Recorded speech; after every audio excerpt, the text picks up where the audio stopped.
नमः विष्णुपदाय कृष्णपृष्ठाय भूतले श्रीमते भक्तिवेदान्त स्वामिनिति नामिने। याद नहीं है किसी को? नमस्ते सरस्वती देवी गौरवाणी प्रचारिणे निर्विशेषा शून्यवादी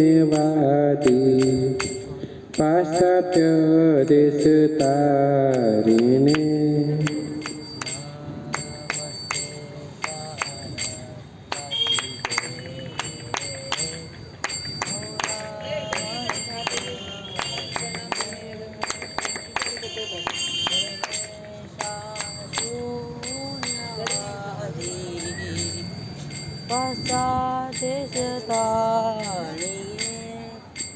जय श्री कृष्ण चैतन्य प्रभु नित्यानंदा श्री अद्वैत गदाधर श्रीवासादि गौरा भक्त वृंदा। जय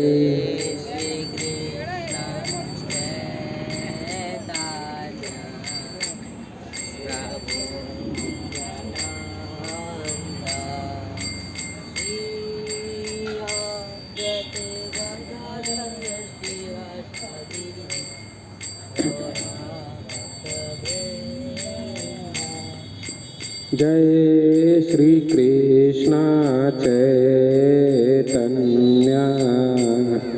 प्रभु नित्यानंदा श्री अद्वैत गदाधर श्रीवासादि गौरा भक्त वृंदा।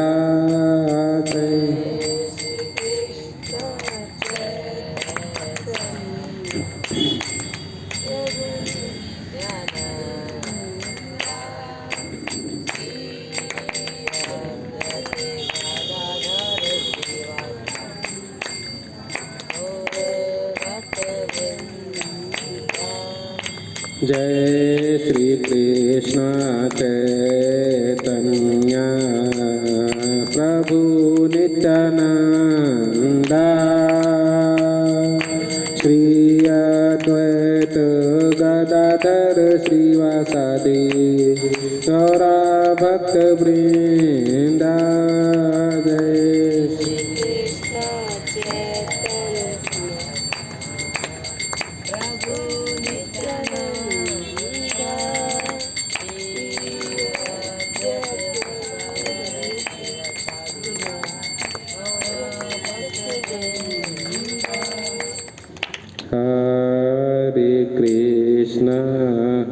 हरे Krishna Krishna Krishna Hare Hare Hare Ram Ram Ram Hare Hare.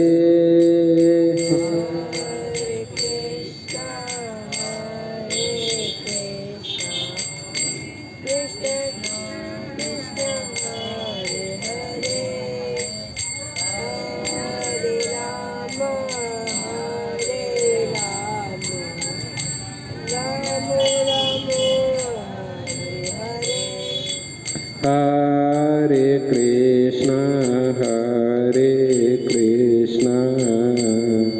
Krishna Krishna Hare Hare Hare Ram Ram Ram Hare Hare.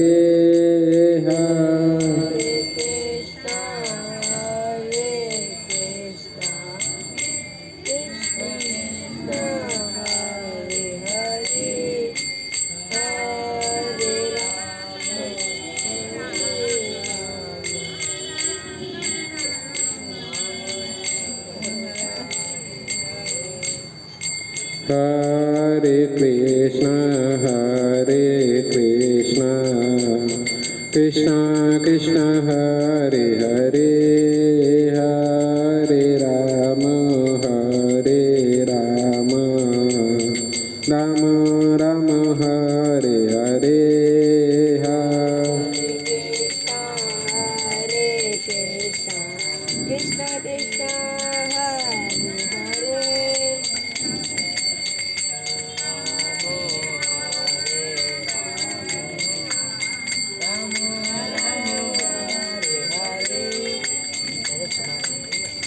Krishna Krishna, Hare Hare,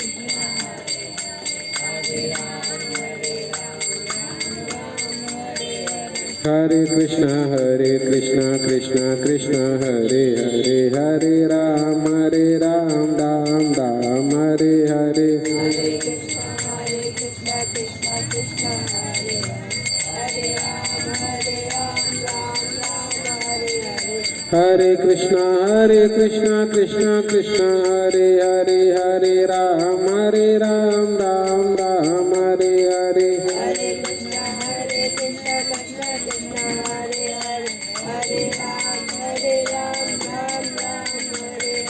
Hare Krishna, Krishna Krishna, Hare Hare, Hare Ram, Ram Ram, Hare Hare.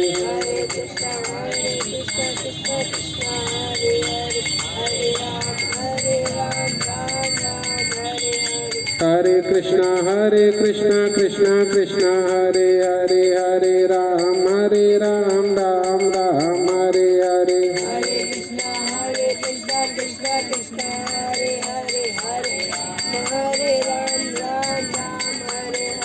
Hare Krishna, Krishna Krishna, Hare Hare, Hare Ram, Ram Ram, Hare Hare.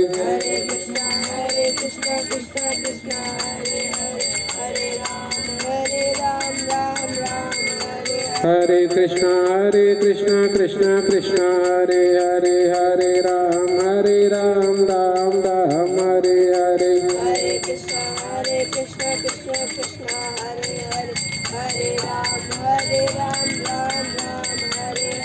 Hare Krishna, Krishna Krishna, Hare Hare, Hare Ram, Ram Ram, Hare Hare.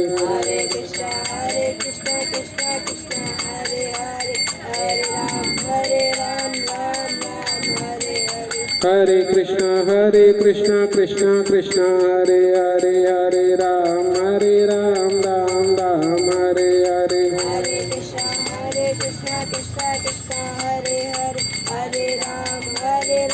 Krishna Krishna, Hare Hare,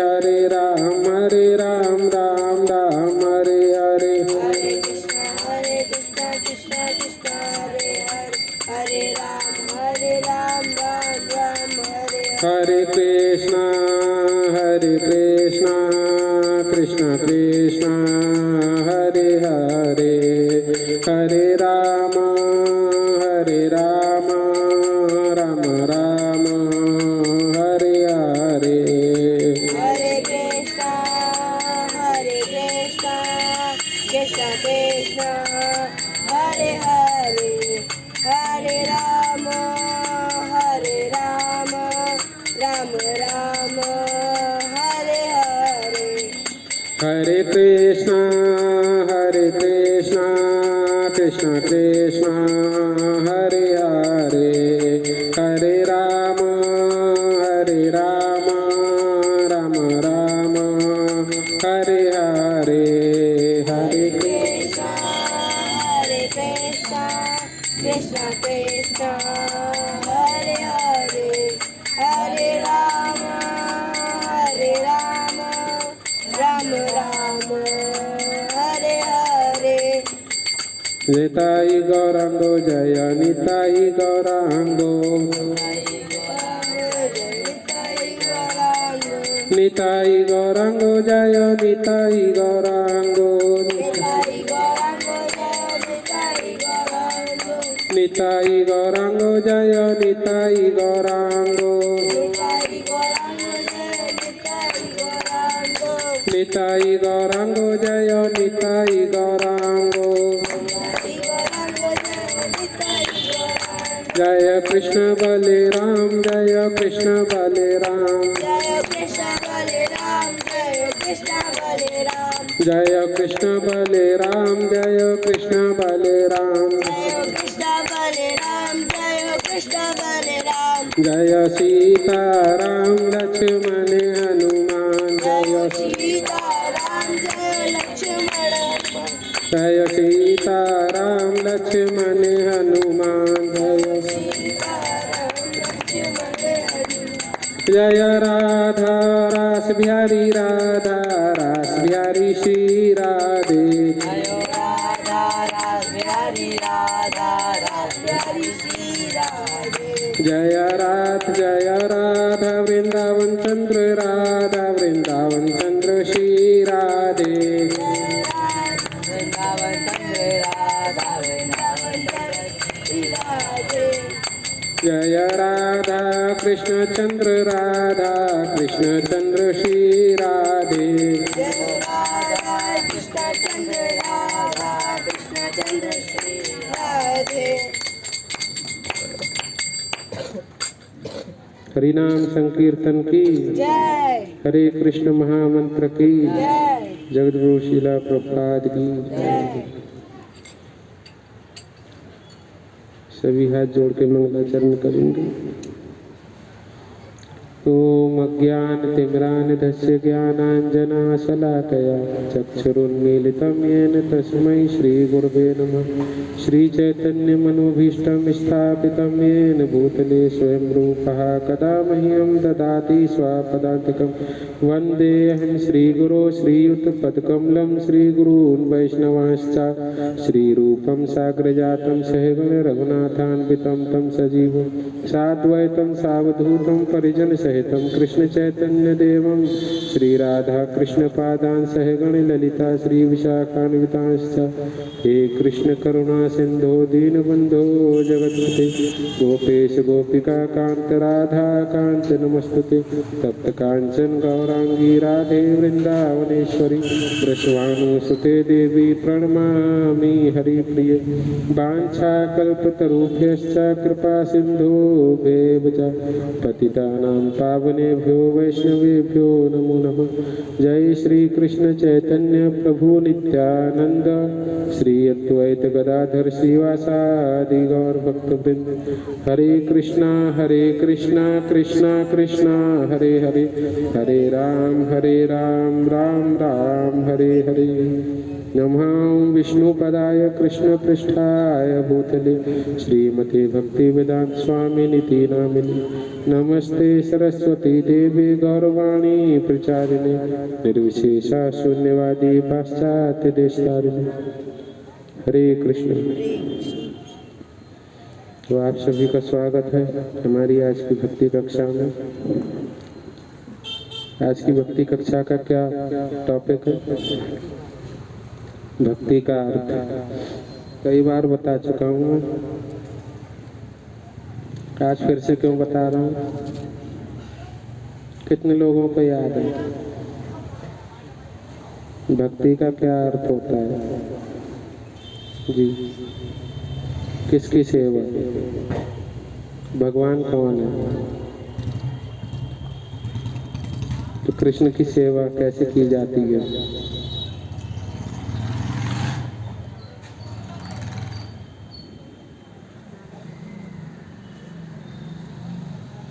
और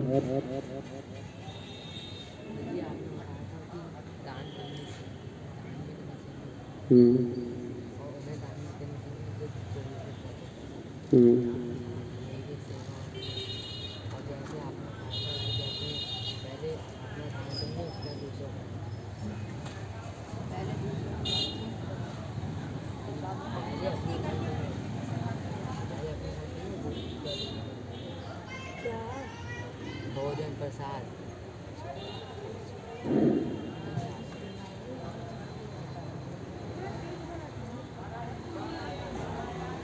हाँ बताइए माता जी।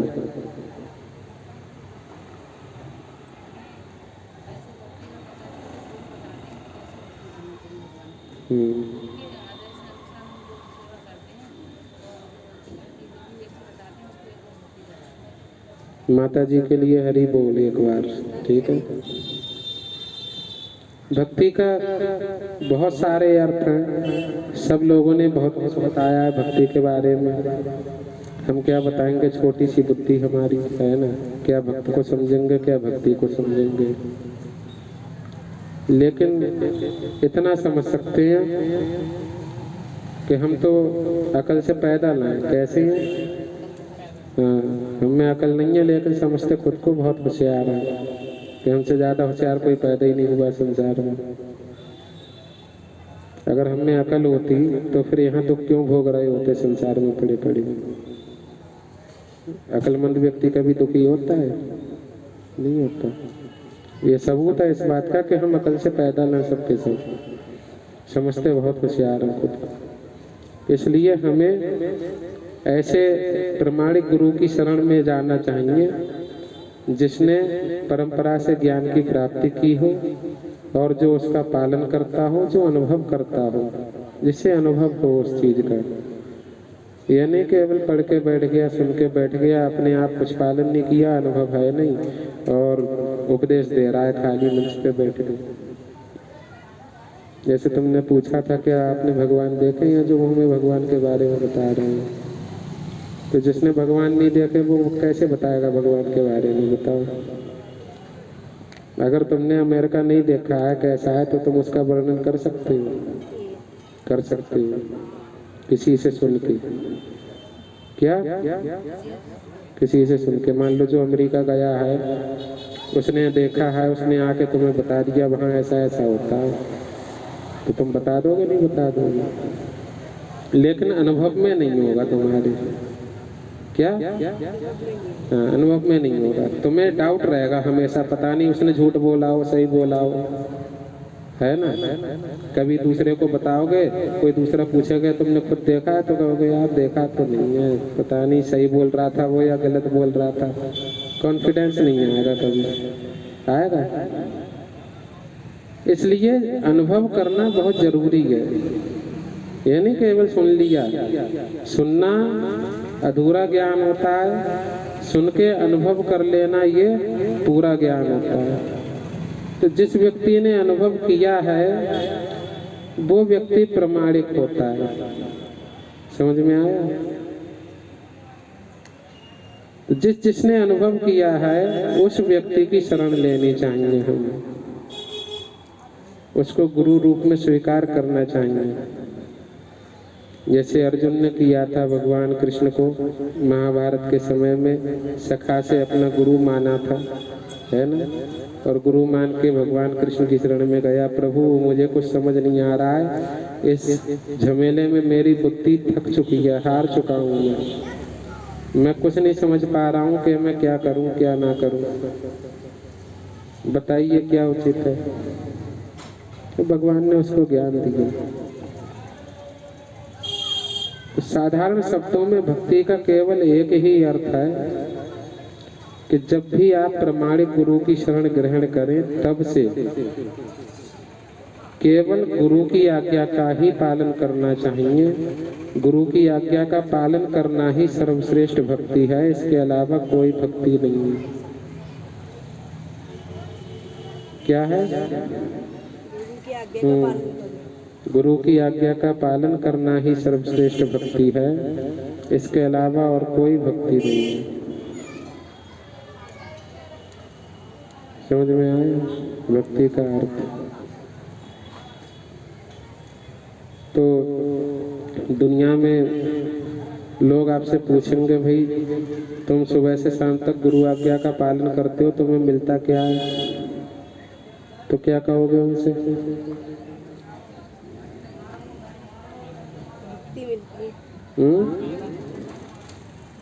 आनंद मिलता है कि मैं पता कर लूं कि मुझे यहीं जाना है और उसके लिए कुछ ना कुछ तैयारी करनी पड़ती। मान लो आप अमेरिका जाना चाहते हैं तो उसके लिए आपको पता है ना कि पासपोर्ट चाहिए वो बनवाओगे, फिर वीजा चाहिए वो बनवाओगे, है ना, जो जो क्वालिफिकेशन चाहिए उसे पूरी करोगे ना, एलिजिबिलिटी वगैरह, तभी तो जा पाओगे, या ऐसे ही पहुंच जाओगे।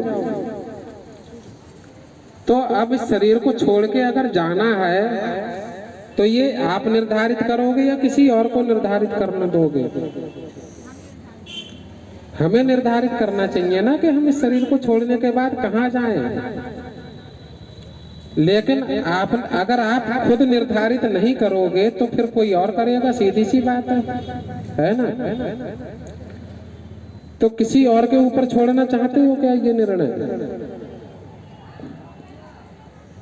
तो आप निर्धारित करो ना आपको कहाँ जाना है। आपको पता है कहाँ जाओगे? कृष्ण के पास जाना चाहोगे? इस शरीर को छोड़ने के बाद कहाँ जाना चाहोगे? सबसे जवाब चाहिए मुझे। हाँ राधे श्याम, कहाँ जाओगे? अगर तुमने अभी डिसाइड नहीं किया कहाँ जाओगे तो तुम्हें कहाँ भेजा जाएगा ये तुम्हें भी नहीं पता चलेगा। हाँ नारायण, अक्षय, वैकुंठ,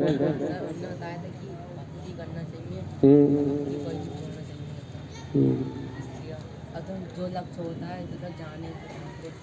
मैं आपको बता देता हूँ कि मरने के बाद व्यक्ति कहाँ कहाँ जा सकता है और कहाँ कहाँ जाता है ना, क्योंकि अभी तो आपको पता ही नहीं है कि मरने के बाद जाता कहाँ है व्यक्ति। जब पता होगा तभी तो डिसाइड करोगे।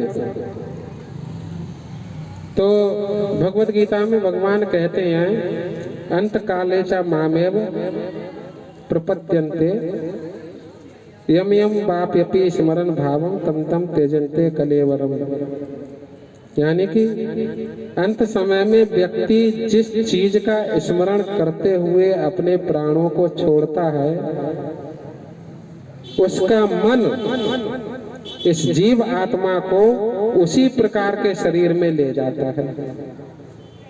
क्या बोला भगवान ने? मरते समय व्यक्ति जिस चीज का स्मरण करते हुए इस शरीर को छोड़ता है, मरने के बाद ये मन जीव आत्मा को उसी प्रकार के शरीर में ले जाता है। तो मैंने आपको ये टिकट बता दिया कि जाने का कंफर्म, पासपोर्ट, वीजा सब बता दिया कि क्या है। कि मरने के समय आप जो स्मरण करोगे वो। अच्छा, जब बहुत ज्यादा दुख होता है जीवन में, ऐसा लगता है कि अब प्राण जाने ही वाले हैं, उस समय पे क्या याद आता है आपको? नहीं, गलत बात है। अगर भगवान याद आते होते तो सब भगवान धाम पहुंच जाते, भगवान के पास जाते सीधे। परिवार और पैसा। अगर बहुत कष्ट आता है जीवन में ना, तो दो चीजें याद आती हैं, या तो मम्मी याद आएंगी या नानी याद आएगी। हाँ, कहते नहीं है नानी याद दिला दूंगा, और लोगों को नानी याद आती है या मम्मी याद आती है ना। बचाओ मम्मी, मम्मी खुद मरने वाली है तो मम्मी क्या बचाएंगी। दो चीजें याद आती है ना। भगवान को तो कोई याद नहीं करता माता जी। भगवान को याद करे तो दुखी ना हो जीवन में, यही तो दिक्कत है, यही तो समस्या है हम सबके जीवन की।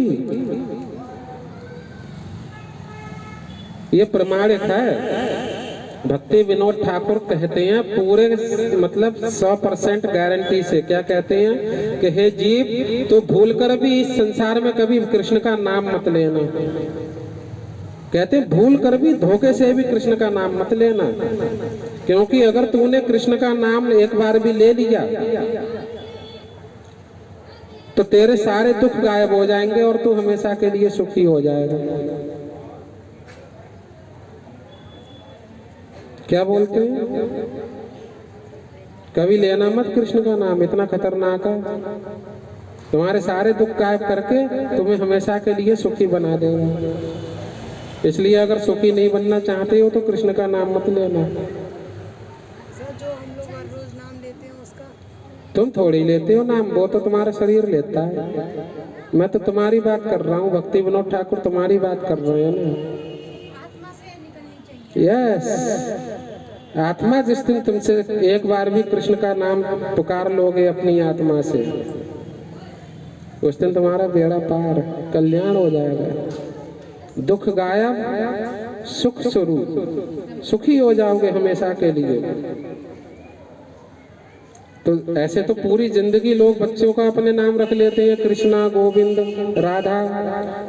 तो क्या मतलब वो पूरे दिन राधा राधा पुकारते रहते हैं, तो क्या वो भगवान को पुकार रहे हैं?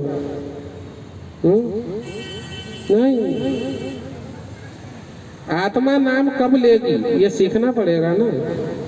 कब लेगी आत्मा नाम, कब पुकारोगे आत्मा से? हृदय से आवाज कब आती है? जब प्रेम होता है। क्या होता है? लेकिन प्रेम क्या ऐसे हो जाता है? क्योंकि जिसे देखा नहीं है उससे कैसे प्रेम हो जाएगा? सुन के हो सकता है, लेकिन सुनते एक जगह पे हो और बिगाड़ने वाले 10 जगह पे हो। क्योंकि जरा सा प्रेम हुआ, किसी ने आके कह दिया अरे हाँ उनने खुद देखा है तुम्हें दिखाएंगे, बस बेड़ा गर्क हो गया। जितना प्रेम हुआ था सब पानी पानी बन के छलनी में से बह गया, निकल गया है? तो होता ये है कि आत्मा से आवाज कब आती है, उसके लिए हमें प्रैक्टिस करनी पड़ेगी। क्या? प्रैक्टिस। जीवन में कितना ही दुख क्यों ना हो, जब अत्यंत दुख होता है तो व्यक्ति को वो चीज याद आती है जिसकी उसने जिंदगी में सबसे ज्यादा बार प्रैक्टिस की है। क्या चीज याद आती है? जिसका सबसे ज्यादा बार चिंतन किया है। ऐसे ही मरते समय व्यक्ति को वही चीज याद आती है जिसका उसने पूरी जिंदगी भर चिंतन किया है। एक लालची व्यक्ति को मरते समय भी पैसा ही याद आएगा। समझ में आया? एक व्यक्ति जिसे स्वादिष्ट स्वादिष्ट व्यंजन पसंद है, वो मरते समय भी यही सोचेगा काश खीर मिल जाती खाने को एक बार, तो चैन से मरता। समझ में आया? तो हमेशा याद रखिए, जो व्यक्ति जिस चीज का चिंतन करता है, जिसका सबसे ज्यादा अभ्यास करता है, मरते समय व्यक्ति को वही चीज याद आती है। तो आपने कभी भगवान को याद करने की प्रैक्टिस की, उनका चिंतन किया, तो क्यों भगवान याद आएंगे मरते समय? मतलब भगवान इतना सस्ते में थोड़ी मिल जाते हैं कि हम पूरी जिंदगी मौज मस्ती करेंगे, पाप कर्म करेंगे और मरते समय बस भगवान का नाम ले लेंगे, सीधे भगवत धाम की टिकट कटाएंगे। तो इतनी आसानी से मिल जाएगा क्या? नहीं मिलेगा। कब मिलेगा? जब हमें प्रैक्टिस करनी पड़ेगी। हम आपसे कहते हैं 16 माला का जप किया करो। जब रोज करोगे तो कम से कम आपकी आदत होगी भगवान का नाम जप करने की।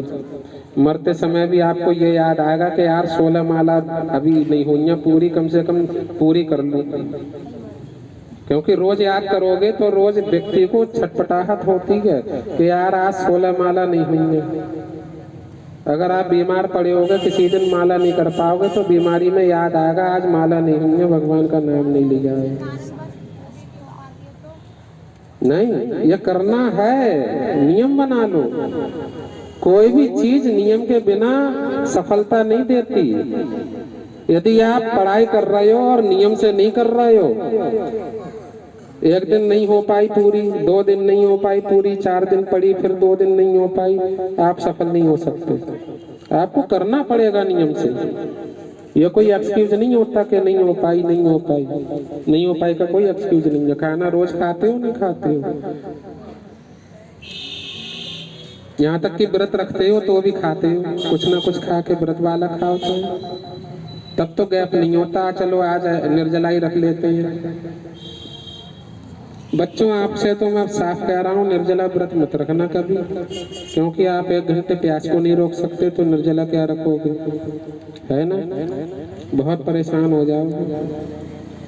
और संकल्प लेने के बाद व्रत तोड़ना अपराध होता है, इसलिए संकल्प मत लेना कि हम निर्जला ही रखेंगे। समझ में आया? तो क्षमता के अनुसार कार्य करना चाहिए व्यक्ति को। तो ध्यान रखिएगा, क्या बताया मैंने, क्या बताया?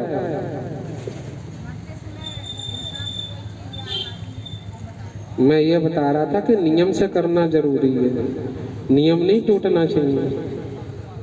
लोगों को 24 घंटे में से 2 घंटे माला के लिए नींदें मिलती हैं। सोचो कितना बिजी है इंसान, पूरे दिन किस चीज का चिंतन कर रहा है, और मरते समय सोचता है भगवान याद आ जाए, कैसे आ जाएंगे? नहीं आएंगे भैया, इतने आसान इतने सस्ते में नहीं मिल रहे हैं। इसलिए हमें 16 माला का जप करना चाहिए, नियम से करना चाहिए। बीमार हो तो भी करना चाहिए, बिस्तर पे पड़े हो तो भी, मरने जा रहे हो तो भी। समझ में आया? क्योंकि ये वो नियम बना लो कि जिंदगी में जैसे सांस लेना जरूरी है वैसे ही माला करना जरूरी है। अगर सांस ना लो तो आप जी पाओगे? ऐसे ही माला नहीं खो जिस दिन उस दिन समझ लो कि आज हमारे प्राण निकल जाएंगे, इसलिए पहले माला करो। समझ में आया? माला करना इतना इम्पोर्टेंट है।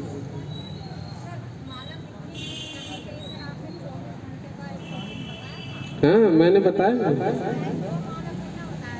मैंने कहा था 2 माला से शुरुआत कीजिए। हाँ मैंने कहा 2 माला से शुरुआत कीजिए और हर एकादशी को 1 माला बढ़ाइए, धीरे धीरे करके 16 माला पे पहुंच जाएंगे, है ना? मैं 16 माला क्यों कहता हूँ? क्योंकि प्रभुपाद ने बोला है कि कलियुगी जीव मेरी तरह 64 माला नहीं कर सकता, 24 घंटे माला नहीं कर सकता। इसलिए उन्होंने बड़ी कृपा करके आपको ये आदेश दिया है कि कम से कम 16 माला तो करिए, 2 घंटे तो दे दीजिए। वरना नियम तो ये है कि व्यक्ति को 24 घंटे कृष्ण का स्मरण करना चाहिए, तब कहीं जाके मुक्ति होती है। समझ में आया? तब कहीं जाके भगवान आते हैं जीवन में। लेकिन ये तो संतों का कृपा प्रसाद है कि उन्होंने 24 घंटे में से केवल 18 घंटे छोड़ के आपको 2 घंटे दे दिए हैं, और उस कृपा प्रसाद को भी नहीं ले रहे हो, आप ठुकरा रहे हो। तो ये गलत बात है ना। कभी भी कितना ही बड़ा फंक्शन हो, आपकी माला नहीं हुई, आप माला साथ लेके जाओ, वहां माला करो। कोई मर गया है तो माला करो। अरे वो तो मरना जीना लगा ही रहता है। लोग भले ही कहें अरे आज तो मत करो, आज ये मर गए। अरे मर गए तो क्या खाना नहीं खाओगे, आज सांस नहीं लोगे हैं? बस माला पे ही सारे नियम लगा दिए जाते हैं। खाना ना खाओ तो हम पूछे कि हमारा वो मतलब पिताजी मर गए हैं, अब 10 दिन तक खाना नहीं खाएंगे, क्योंकि 10 दिन माला नहीं कर सकते, घर शुद्ध हो गया है, तो 10 दिन खाना भी नहीं खाएंगे। कैसे खा सकते हैं भाई? नहीं खाना चाहिए ना। सर 1 दिन नहीं खाएंगे तो प्राण निकल जाएंगे। बिल्कुल नहीं। हमेशा 16 माला का जप करना चाहिए, चाहे कोई मरे चाहे कोई जिए, इससे कोई फर्क नहीं पड़ता। माला कभी बंद नहीं होनी चाहिए, किसी भी स्थिति में बंद नहीं होनी चाहिए। आप अशुद्ध अवस्था में हैं तो भी माला कीजिए। ये नहीं सोचना चाहिए कि हम अशुद्ध हैं, हम नहाए नहीं हैं, धोए नहीं हैं, बीमार पड़े हैं तो बिस्तर से नहीं उठा जा रहा है, लेटे लेटे करिए, लेकिन करिए। जरूरी नहीं है बैठ के करिए, लेकिन माला करिए। मन नहीं लग रहा है कोई बात नहीं, जबान से ही करिए। एक दिन जो हम जबान से बोलते हैं ना, वो हमारे मन में घुस जाता है। कहाँ घुस जाता है? मन में।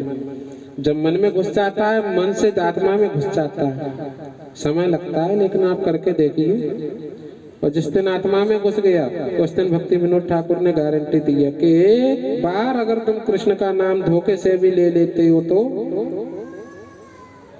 तुम्हारे दुख गायब और सुख शुरू। मुक्त हो जाते हैं उस दिन। तो भगवान कृष्ण का साक्षात्कार होता है उस दिन।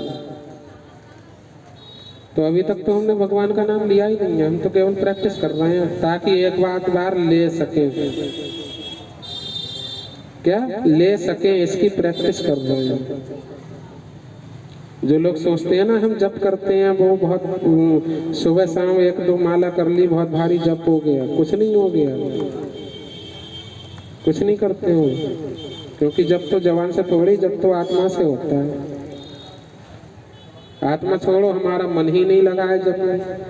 जवान हरे कृष्णा बोल रही है, लेकिन मन भटक रहा है संसार में। क्या जप करते, क्या भक्ति करेंगे हम लोग? इस जवान पे कंट्रोल नहीं है जरा सा। खाने के प्रति मन हमारा क्यों भटकता है? उल्टी सीधी चीजें खाते हैं तो मन भटकता है। क्या बताया था आज लेक्चर में खाने को लेके?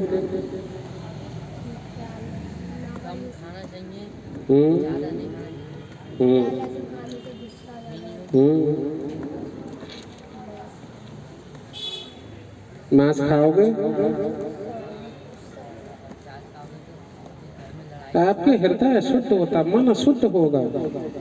आप देख लो मुस्लिम लोगों में कितनी कट्टरता होती है, और उन लोगों में, हिंदुओं में जो मांस भक्षण करते हैं वो कितने कट्टर लोग होते हैं। दया नहीं दिखाते हैं लड़ाई हो जाए तो। ब्राह्मण मांस नहीं खाता है, ब्राह्मण में दया और क्षमा के गुण होते हैं, इसीलिए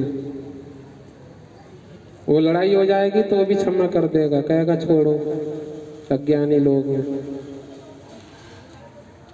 लेकिन ये लोग क्षमा नहीं करते, दया नष्ट हो जाती है हृदय से।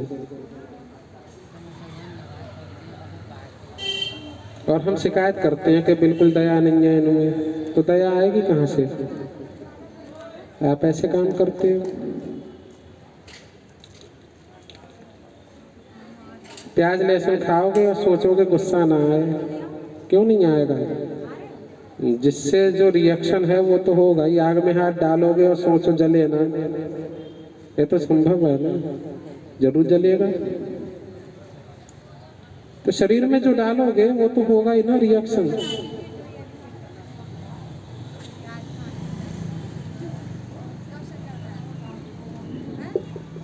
आज टेंपल गए थे, तो टेंपल में लेक्चर हुआ था, तो बता रहे थे प्रभु जी कि भक्ति करने के 2 वरदान मिलते हैं, शांतम आनंदम। कि जो कृष्ण की भक्ति करता है उस व्यक्ति को शांति मिलती है और आनंद मिलता है। जो कृष्ण की भक्ति नहीं करता है उसे ये दोनों चीजें कभी नहीं मिल सकती, चाहे पूरी जिंदगी कितना ही प्रयास क्यों ना कर ले।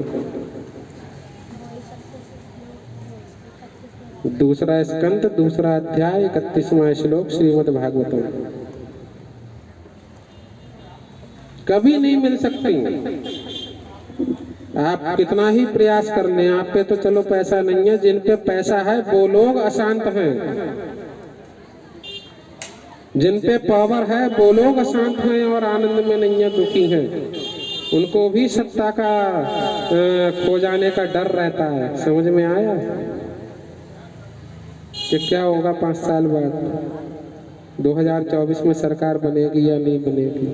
लेकिन कृष्ण का भक्त निडर होता है किसी भी परिस्थिति से, क्योंकि वो केवल कृष्ण की सेवा करता है, उसे और कुछ चाहिए नहीं। तो हमेशा कृष्ण की भक्ति करने से ही शांति और आनंद की प्राप्ति होती है, कोई दूसरा मार्ग है ही नहीं।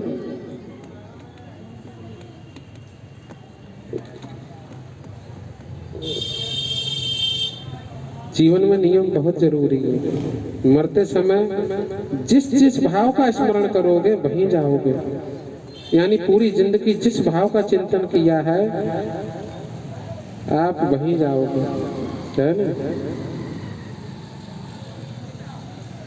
और दुख भोगोगे, क्योंकि जब भी जन्म होता है तो मृत्यु भी होगी, बुढ़ापा भी आएगा, बीमारियां भी आएंगी, कलेश भी आएंगे, हमेशा आएंगे।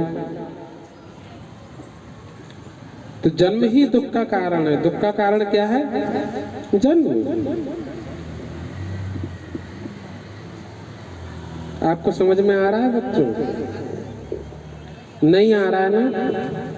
आप इतने समझदार तो हो कि जो मैं बता रहा हूं उसे समझ सकते हो ना।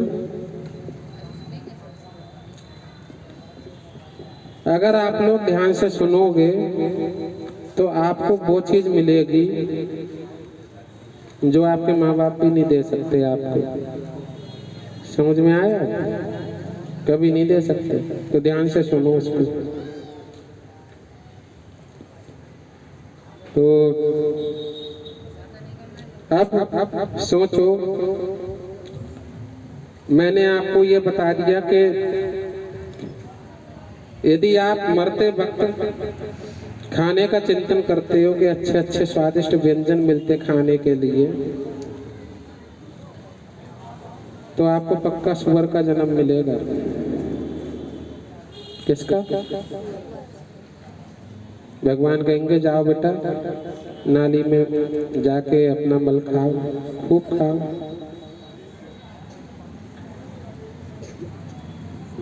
यदि आप आलसी हो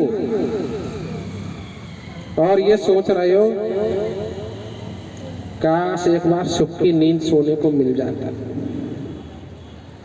और आप मर गए, आप पक्का भालू बनोगे, पोलर बियर, जो 6 महीने सोता ही रहता है। एक बार खा लिया फिर सो रहा 6 महीने तक, है ना। आपको नंगे रहने की आदत है ना, नंगे नंगे फोटो देखने की आदत है।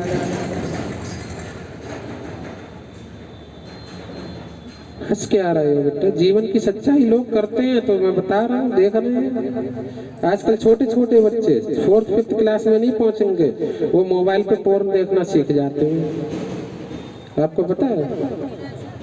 ये स्कूल कॉलेज और माँ बाप की गलती है। स्कूल कॉलेज में ही तो ये सिखाया जाता है। आपको क्या आपके माँ बाप ने सिखाया?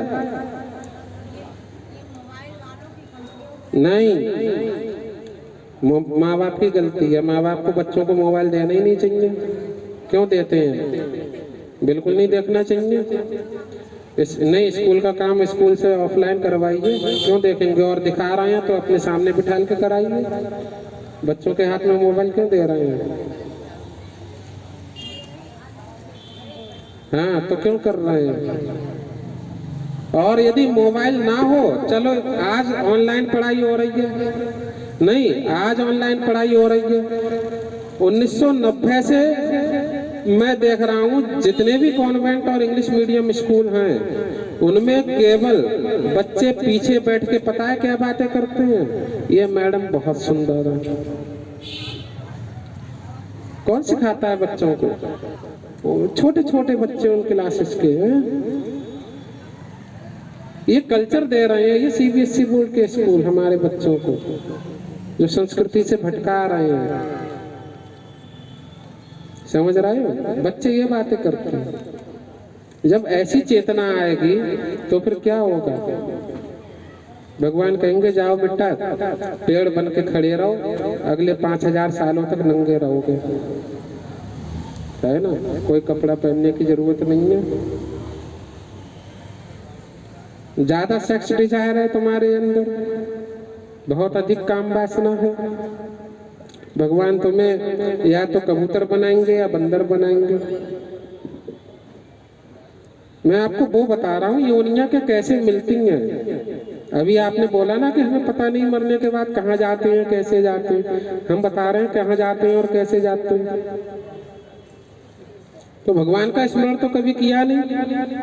मैंने ग्रुप पे वीडियो डाला था वो जॉनी लेवर का, जिसमें वो क्या बोल रहा था, आप साइंटिस्ट हैं, आप अक्लमंद हैं, आप कलेक्टर हैं, आप प्रधानमंत्री हैं, आप सब कुछ, लेकिन एक दिन अकेले हो जाएंगे, अकेले हो जाएंगे। पढ़ने की भी औकात नहीं रहेगी, कुछ नहीं बोल पाएंगे, बस ऊपर वाले को सोचेंगे।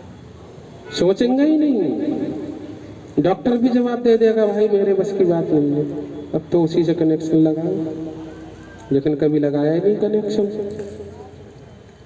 कभी जोड़ा ही नहीं, रिलेशन बनाया ही नहीं। अब क्या होगा, अब तो निकल गई गाड़ी, छूट गया स्टेशन।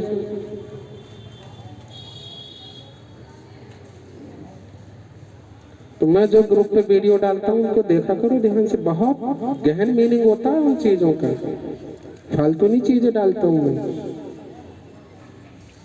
ये महत्वपूर्ण चीज है जीवन की कि हमें यही नहीं पता कि हम कहाँ जाना है, बस चले जा रहे हैं अंधे पागल पथिक की तरह। इंटर में ये चैप्टर पढ़ाया जाता है हिंदी मीडियम में, आनंद की खोज और पागल पथिक। यानी पागल वो पथिक है, वो राहगीर है जिसे अपनी मंजिल का पता नहीं है, बस चले जा रहा है। तो उसे थकान के अलावा कुछ मिलेगा? अगर आपको केवल चलने के लिए छोड़ दिया जाए तो एक दिन आप भी तो परेशान होकर ये कहोगे यार जाना कहाँ है, पहले ये तो बताओ, बस चलते ही रहे, कोई मंजिल ही नहीं है। तो जब आपको अपना यही नहीं पता कि हम जाएंगे कहाँ, हम आए कहाँ से आए, तो फिर आपसे बड़ा पागल कौन है? कौन है? और समझते हम खुद को बहुत होशियार हैं, बड़े होशियार हैं हम, पता नहीं है कहाँ आना है कहाँ जाना है। मुसाफिर हूँ यारो, न घर है न ठिकाना, बस चलते जाना है। ये पागलों के काम होते हैं। किसके? बस चलते जाना है उनको, कुछ नहीं करना है, कोई मंजिल नहीं है। तो अब मैंने आपको मंजिल बताई। जितनी भी योनियां हैं, 84 लाख योनियां हैं इस संसार में, उन 84 लाख योनियों में एक योनि भी ऐसी नहीं है जिसमें सुख हो, क्योंकि ये सब दुख भोगने के लिए बनाई गई हैं। किसके लिए? दुख भोगने के लिए। तो भोगोगे दुख, भोगो, कोई फर्क नहीं। इस जन्म में तो भोग ही रहे हो। दिखाई नहीं पड़ता है कि कोई व्यक्ति राज परिवार में पैदा हो गया, हम इस गरीब बूचड़ खाने में पैदा हो गए जहाँ खाने को रोटी तक नहीं है। एक बच्चा कहाँ पैदा हो रहा है? राज परिवार में, जहाँ किसी चीज की कोई कमी नहीं है, और हम यहाँ पैदा हो रहे हैं। किसकी कमी है? किसने डिसाइड किया? क्योंकि आपका कोई लक्ष्य तो था नहीं, तो जिसने उठा के जहाँ फेंक दिया वहीं चले आए। आना पड़ेगा, मजबूरी है ना, क्योंकि डिसाइड ही नहीं किया ना कि जाना कहाँ है। तो मैं आपको बता रहा हूँ, कुत्ता बनना पसंद करोगे अगले जन्म में मरने के बाद? बनोगे कुत्ता? अगर कुत्ता नहीं बनना चाहते हो तो भौं भौं करना छोड़ दो। तो मैं इसलिए बता रहा हूँ बच्चों को, तुम सब ज्यादा भौं भौं करते हो। भौं भौं का मतलब एक दूसरे की शिकायत करना, कुछ भी कहो, लेकिन ये वो कर रहा है, ये वो कर रहा है। कुत्ते यही तो करते हैं, उसको देख के वो भौंकेगा, उसको देख के वो भौंकेगा, है ना? तो बेटा अगले जन्म में कुत्ता ही बनोगे पक्का, करो। और अभी भी कुत्ते से अच्छी जिंदगी थोड़ी ही है हमारी। जैसे कुत्ते भौंकते हैं वैसे ही हम भौंकते रहते हैं। इसलिए जबान से अगर बोलना है कुछ तो हरि नाम बोलो। क्या बोलना है? कैसे बोलना है? बोलना आता है? कैसे बोलना है? बोल के दिखाओ। कृष्णा बोलो, कैसे बोला जाता है? हरि नाम। आओ, हाँ बोलो। हरे कृष्णा कृष्णा कृष्णा हरे हरे, हरे राम राम राम। हरि बोल। जब भी हमें बोलने की इच्छा हो तो किसी की बुराई नहीं करनी, निंदा नहीं करनी, किसी पे उंगली नहीं उठानी। क्या करना है? हरे कृष्णा कृष्णा कृष्णा हरे हरे, हरे राम राम राम हरे हरे। जब भी कभी कोई भक्त किसी के अंदर कोई बुराई देखता है कि ये गलत काम कर रहा है, तो उसे समझाने का प्रयास करता है, नहीं मानता है तो क्या कहता है? हरे कृष्णा, हे प्रभु इसे सद्बुद्धि दो, ये सुधर जाए, प्रार्थना करता है उसके लिए। लेकिन ये नहीं कहता है कि दूसरे से जाके चुगली कराए कि वो ऐसा कर रहा है, या शिकायत कराए जाके। ऐसा व्यक्ति बहुत बेकार होता है। शिकायत नहीं करनी चाहिए, चुगली नहीं करनी चाहिए। हाँ, अगर तुम्हारा गुरु तुमसे पूछे कि इसने क्या किया, उस समय बताना चाहिए, बिना पूछे फिर भी नहीं बोलना चाहिए। कि पूछा नहीं, अपने ही आप पेल दिए जाके कि इसने उसको मारा, इसने उसको वो गाली दी, उसने उसको पीटा, इसने उसका जे कर दिया, फालतू में बोलते रहते हैं। अगर पूछे तब बताना चाहिए, वो भी केवल गुरु, इसके अलावा किसी को नहीं बताना चाहिए। मतलब ही नहीं बनता बताने का, क्योंकि गुरु समझता है ना स्थिति को क्या है। बाकी लोग तो अंधे हैं, उन्हें समझ में नहीं आएगा, उल्टे सीधे निर्णय लेंगे। जैसे कि तुमने किसी को बता दिया कि मैंने इसको चोरी करते हुए देखा था, तो वो उसे पीटने लगेगा। क्यों? तूने चोरी करी? यानी कि अपने माँ बाप तक को बता दो जाके कि इसने तुम्हारे बेटे ने चोरी की है, तो ये पीटने लगेंगे उसे। या फिर तुम्हें सुनाने लगे, तूने कब देखा? झूठा इल्जाम लगाने आया।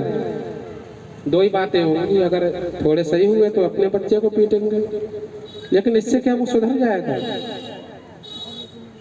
एक गुरु जानता है कि सही उस स्थिति में क्या करना है, सही निर्णय क्या है, कैसे उसे सुधारा जा सकता है।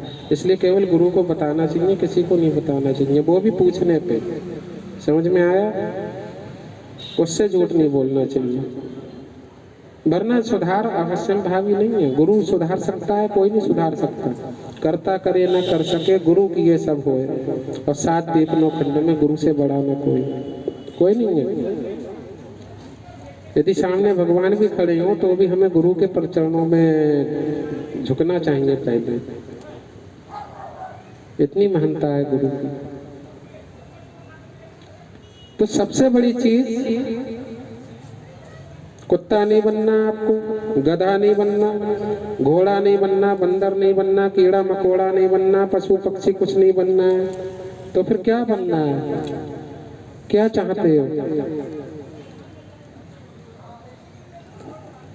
मरने के बाद भी सुख चाहते हो या दुख? क्योंकि जिंदे पे तो तुम करोगे नहीं कुछ।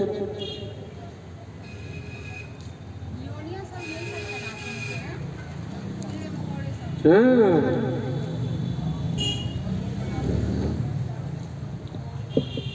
तो हमेशा याद रखिए, सर यूनियन होती को मतलब कि ये यूनियन क्या है, मतलब कि ये यूनियन में इंसान भी आता है या फिर?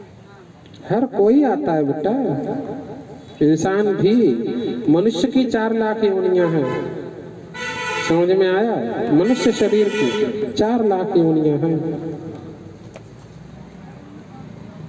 उनमें देवता भी आते हैं, गंधर्व भी आते हैं, राक्षस भी आते हैं। शरीर सबका मनुष्य का होता है। समझ में आया? लेकिन अंतर होता है थोड़ा थोड़ा। ऐसी 4 लाख योनियां हैं। भगवान भी आते होंगे? यक्ष हैं, किन्नर हैं, बहुत लोग हैं। भगवान भी आते होंगे तो भगवान? नहीं, भगवान का मनुष्य से थोड़ी लेना देना। भगवान मनुष्य की तरह नहीं है, भगवान का शरीर बिल्कुल अलग है, उनका मनुष्य से कोई लेना देना नहीं। भगवान का शरीर क्या मनुष्य जैसा है? मैं तो नहीं देखा, तो तभी तो कह रहा हूँ। वैसे फोटो में तो देखा होगा ना, है? क्या वो मनुष्य की तरह दिखते हैं? नहीं, मनुष्य नहीं है वो। कल हम रामायण पढ़ रहे थे, क्या उसमें चौपाई लिखी थी? जवै राम लक्ष्मण निहारी, बोले वचन मनुज अनुसारी। उस चौपाई में सबसे बड़ा रहस्य छुपा हुआ है। भगवान ने जब लक्ष्मण को देखा और लक्ष्मण को देख के मनुष्य के अनुसार वचन बोले। ये नहीं लिखा है कि मतलब सीधे वचन बोले, क्या लिखा है? मनुष्य के अनुसार वचन बोले, यानी वो मनुष्य नहीं है राम। जिन्हें मनुष्य समझता है व्यक्ति के, वो मनुष्य थे। तो मनुष्य के अनुसार वचन बोलना ये सिद्ध करता है कि वो मनुष्य नहीं है, कोई और है। इसलिए मनुष्य के अनुसार वचन बोलना है, क्योंकि मनुष्य शरीर धारण करके आए हैं। अगर कुछ मतलब ऐसी बात बोल देंगे तो लोग समझ जाएंगे ये मनुष्य नहीं है, कोई और है। मनुष्य जो समझ सकता है उनके अनुसार वचन बोल रहे हैं, दुख प्रकट कर रहे हैं, रो रहे हैं लक्ष्मण जी के लिए। मनुष्य यही सब काम तो करता है। उन्हें तो मालूम है भगवान को, लक्ष्मण को कुछ नहीं हो सकता, क्योंकि लक्ष्मण को कुछ हो गया तो ब्रह्मांड ही नष्ट हो जाएगा। ब्रह्मांड को धारण तो लक्ष्मण जी करते हैं अपने सर पे, तो लक्ष्मण को तो कुछ हो ही नहीं सकता। लेकिन मनुष्य के लिए रो रहे हैं, मनुष्य रूप में आके, ताकि लोग समझें कि हाँ इन्हें भाई के मरने का दुख हो रहा है ना। तो भगवान मनुष्य जैसे दिखते जरूर है, मनुष्य नहीं है। समझ में आया? तो मरने के बाद यदि हम भगवान का साथ पाना चाहते हैं, एक सबसे बढ़िया लास्ट ऑप्शन बता रहा हूं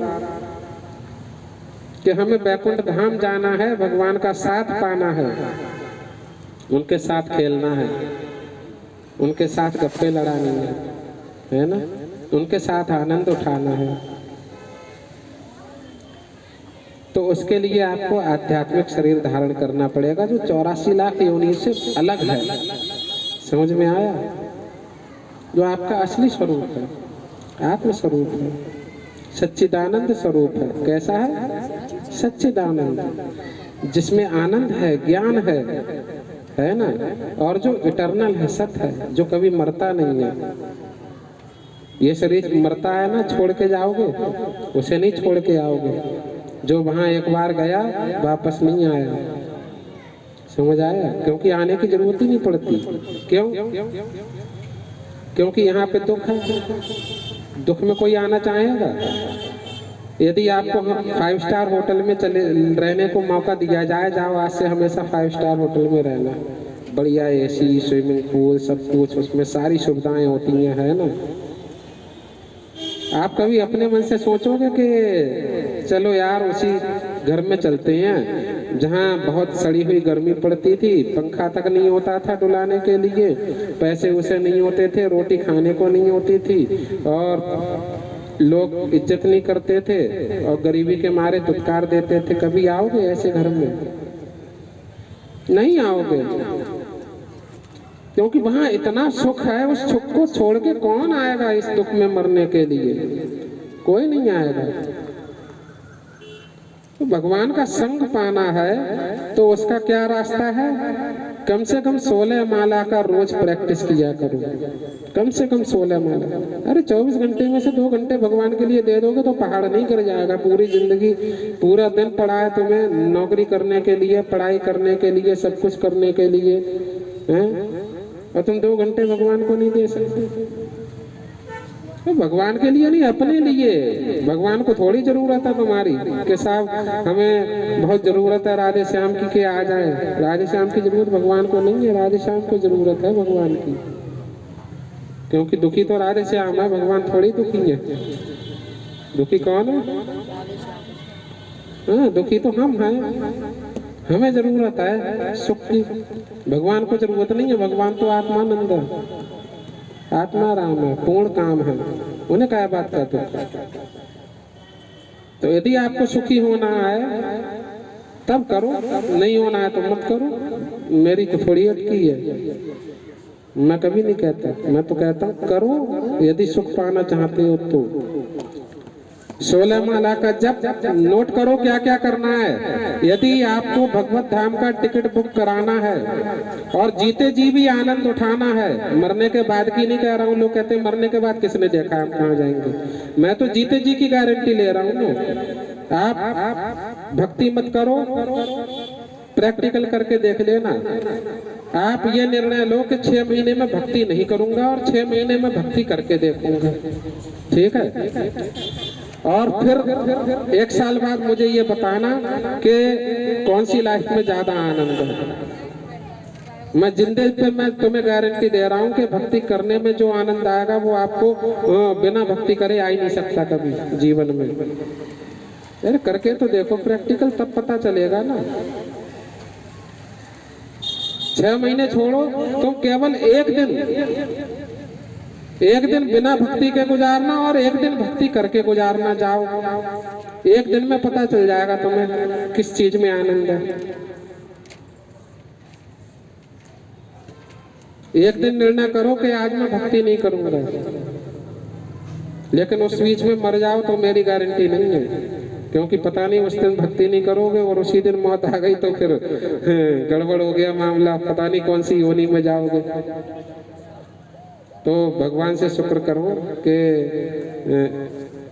उस दिन मेरी मौत ना हो, लेकिन फिर एक दिन भक्ति करके देखना और फिर देखना कि आनंद किस में ज्यादा है। प्रैक्टिकल करो ना, मैं झूठ बोल रहा हूँ तो आगे से मत करना, लेकिन करके देखो तब पता चलेगा। इतना समय तो दे ही सकते हो ना। बहुत आनंद है, जीते जी आनंद है, वहां की तो सुख की कोई कल्पना ही नहीं है। यहाँ आपके शरीर में से बदबू आने लगती है एक दिन ना नहाओ तो। एक दिन क्या, सुबह को नहाओ और गर्मी में पसीना आ जाता है इतना कि शाम को नहाना पड़ता है। नहीं नहाओगे तो शरीर में बदबू। वहाँ बैकुंठ धाम में जो शरीर मिलता है हमें, उसमें बदबू नहीं आती है। वो लोग नहाते नहीं है, उन्हें नहाने की जरूरत नहीं पड़ती है, क्योंकि वो सच्चिदानंद स्वरूप है। समझ में आया? हाँ, यहाँ आप जो भी खाते हो, ठीक है, उसके बाद कुछ तो शरीर एब्जॉर्ब कर लेता है और कुछ मल बन के बाहर निकलता है ना। तो यहाँ आपको लेटरिन बनवानी पड़ती है, शौचालय जाना पड़ता है, शुद्ध होने के लिए नहाना पड़ता है। लेकिन वहाँ आप जो भी खाते हो उसमें कोई वेस्टेज होता ही नहीं है, सब कुछ हजम हो जाता है। वहाँ शौचालय है ही नहीं, इसीलिए, क्योंकि कोई लेटरिन जाता ही नहीं। ये वर्णन कहाँ लिखा है? मैंने देखा है ना, इसलिए बता रहा हूँ तुमको। कहाँ लिखा है? आप शास्त्र पढ़ते ही नहीं हो कभी कि गोलोक धाम कैसा है। चिंतामणि प्रकर सत्मसु कल्प वृक्षा लक्षा व्रतेषु सुरभिरभिपालयन्तम् सहस्रेषु लक्ष्मीषु संभ्रम सेव्यमानं गोविंदमादि पुरुषं तमहं भजामि। ब्रह्म संहिता में ब्रह्मा जी कह रहे हैं गोलोक धाम का वर्णन करते हुए, वहां एक नहीं हजारों कल्प वृक्ष हैं। स्वर्ग में तो एक कल्प वृक्ष है। कल्प वृक्ष उसको कहते हैं जिससे कुछ भी मांगोगे तुरंत इच्छा पूरी कर देगा। वहां हर वृक्ष कल्प वृक्ष है। वहां सड़कें ऐसी नहीं है कि उन पे पैर जले। समझ में आया? वहां सड़कें ऐसी हैं कि पैर रखोगे तो आपको कोमलता का एहसास होगा।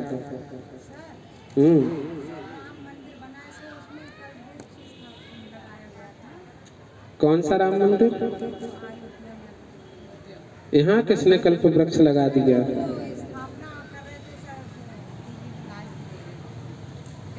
आप उसी वृक्ष के पास जाके ये मांगना जो भी आपकी मनोकामना हो, अगर पूरी हो जाती है उसी समय तुरंत एट रैंडम, तो समझना कल्प वृक्ष है, वरना नहीं है। प्रैक्टिकल करके देखना ना। पूछने से और उससे क्या होता है? मुझसे कोई कही ये कल्प वृक्ष है तो मैं तुरंत उससे कुछ मांगू, और यदि मुझे मिल जाए तो फिर मैं समझूंगा कल्प वृक्ष है। हाँ तो जाइए, अयोध्या कौन सा दूर है, तीर्थ भी हो आएंगे इस बहाने से, है ना। और ना मिले तो आप वहां पे एक चिट्ठी लिखे आना कि ये झूठा कल्प वृक्ष है। समझ में आया? हाँ, सच्चाई की पहचान किया करिए। लोगों के कहने से कोई चीज सच नहीं हो जाती, प्रैक्टिकली करके देखिए। हम तो कहते हैं ना, हमने आपसे कभी ये कहा कि भक्ति करने से ये मिलेगा वो मिलेगा, आपके बहुत बड़े काम बन जाएंगे, आप अफसर बन जाओगे, कलेक्टर बन जाओगे, आपके घर में धन संपत्ति आने लगेगी, सब कुछ हो जाएगा? कभी कहा ऐसा? क्यों नहीं कहा? क्योंकि ये सब होता ही नहीं। भगवान कृष्ण तो कहते हैं कि जो मेरी भक्ति करता है उल्टा उससे मैं सब कुछ छीन लेता हूँ। ये तो मैं बताता ही नहीं, क्योंकि आप लोग वैसे ही भाग जाओगे अगर बता दिया पहले से। आज बता दिया तो भगवान इसलिए छीन लेते हैं क्योंकि भगवान, संसार को छोड़ना पड़ेगा। आप संसार को और भगवान को दोनों को साथ लेके नहीं चल सकते, या तो भगवान को पकड़ो या संसार को पकड़ो। तो यदि आपने भक्ति स्टार्ट की है, इसका मतलब आप भगवान को पकड़ना चाह रहे हो। तो भगवान कहते हैं जब मुझे पकड़ना चाह रहा है तो मैं इसकी हेल्प कर देता हूँ, थोड़ी संसार छुड़वा देता हूँ, है ना? तो भक्तों का तो चरित्र ऐसा होता है कि अगर आप उनको सुनोगे समझोगे तब कहोगे इनकी तो उल्टी मति है और उल्टी गति है। एक भक्त थे, छोटे से बच्चे थे, हाँ नियम लिखाऊंगा मैं अभी। तो छोटे से बच्चे जो भक्त थे वो भगवान से प्रार्थना करते थे कि भगवान आपकी भक्ति में कभी बाधा ना आए, ऐसा वरदान देना। तो एक दिन उनकी मम्मी चीख पड़ी, क्या दिन भर माला करता रहता है भगवान का, कुछ काम भी तो किया कर घर का। उनकी मम्मी मर गई थोड़ी दिन बाद, 2-4 दिन बाद बीमार पड़ गई। तो बच्चे ने बोला भगवान तेरा लाख लाख शुक्र है, मेरी भक्ति की बीच की बाधा गायब कर दी। क्या बोला? भगवान तेरा लाख लाख शुक्र है, तेरी भक्ति में जो बाधा आ रही थी वो चली गई। कभी ऐसा बोलोगे अपनी मम्मी के लिए? नहीं बोलोगे, कभी नहीं बोलोगे। लेकिन उस बच्चे ने ऐसे ही बोला, भक्त था, क्योंकि वो जानता था सच्चाई की ये माँ बाप नहीं होते हैं हमारे, ये तो हम फालतू में मानते रहते हैं। कई बार मैं उनका पिता बना होऊंगा, कई बार वो मेरे पिता बने होंगे, इसका कोई भरोसा है? हाँ, भगवान करते हैं, असली माँ बाप तो भगवान है। वो जानता था। थोड़े दिन बाद बाप भी मर गए उसके। बोले बहुत बढ़िया, अब तो कोई बाधा ही नहीं है। भाइयों ने घर से निकाल दिया, बोले जब तू ऐसा कह रहा है चल घर से निकल। घर से निकल के मतलब पहुंच गए किसी जंगल में। जंगल में एक साधु मंडली जा रही थी कीर्तन करते हुए, उन्हीं के संग लग ली है। अब तो दिन रात हरे कृष्णा चल रहा है, हरे कृष्णा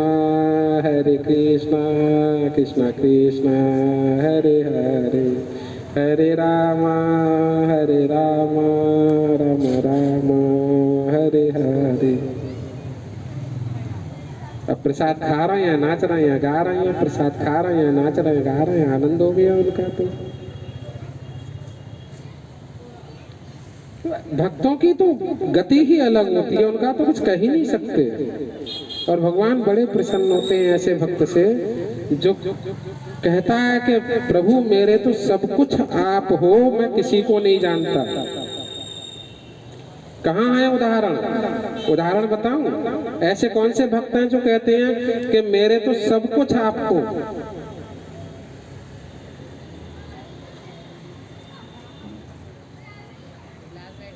मैं आपको ऐसे जगह का उदाहरण दूंगा जहां को आप नकार ही नहीं सकते, जो हमारे जीवन में आदर्श उदाहरण माने जाते हैं। और वो है हमारे भगवान श्री रामायण की राम पात्र, रामचंद्र जी, श्री लक्ष्मण जी, श्री हनुमान जी महाराज, श्री भरत जी महाराज। ये रामायण के वो पात्र जो ये कहते हैं कि प्रभु मेरे तो सब कुछ केवल आप हो, मैं किसी माँ को नहीं जानता, मैं किसी बाप को नहीं जानता। जब राम को वनवास हुआ था, कैकेयी ने वनवास मांगा था, तो लक्ष्मण जी के लिए तो वनवास नहीं मांगा था। मांगा था क्या? तो राम जी ने उन्हें समझाया कि लक्ष्मण वनवास में मैं जाऊंगा, तुम क्यों जा रहे हो? क्या तुम क्यों जा रहे हो? घर पे रह के पिताजी की सेवा करना। और अभी तो भरत शत्रुघ्न भी नहीं है यहाँ पे, ननिहाल गए हुए हैं, तो उन्हें तुम्हारी बहुत जरूरत है, उन्हें सांत्वना कौन देगा? तो लक्ष्मण जी ने तुरंत ही छूटते हुए राम से क्या कहा जानते हो? रामचरितमानस रामायण कभी पढ़ना उठा के। उन्होंने सीधे कहा कि मोरे तुम प्रभु गुरु पितु माता। क्या बोला? मोरे तुम प्रभु गुरु पितु माता। मेरे तो गुरु आप हो, पिता आप हो, माता आप हो। मैं किसी दूसरे को नहीं जानता। मैं नहीं जानता दशरथ जी कौन है, मैं नहीं जानता सुमित्रा कौन है, कौशल्या कौन है, कैकेयी कौन है। मैं तुम्हें छोड़ के नहीं जा सकता, जहां तुम जाओगे वहां मैं जाऊंगा। मैं नहीं जानता किसी को, कोई मरे कोई जिए मुझे कोई फर्क नहीं पड़ता।